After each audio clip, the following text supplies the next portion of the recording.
તો Rajkot TRP game ઝોનમાં અગ્નિકાંડ મામલે કલેક્ટર બોલ્યા, ગેમ ઝોનમાં રખાયેલા પેટ્રોલ ડીઝલના જથ્થા અંગે તપાસના આદેશ આપવામાં આવ્યા છે। અગ્નિકાંડમાં કુલ 27 લોકોના મૃત્યુ થયા છે। 27 લોકોના ડીએનએ પણ આવી ચૂક્યા છે। હાલ સમગ્ર મામલે કાર્યવાહી શરૂ છે, તે પ્રકારે કલેક્ટરનું નિવેદન સામે આવ્યું છે।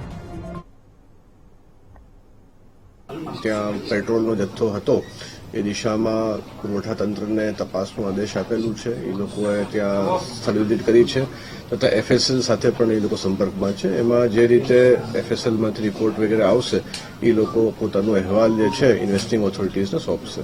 આંકડો 27નું છે અને 27 જે બોડીઝ છે એમના ડીએનએ જે છે એ મેચ થઈ ગયા છે। અત્યારે આંકડો 27નો છે।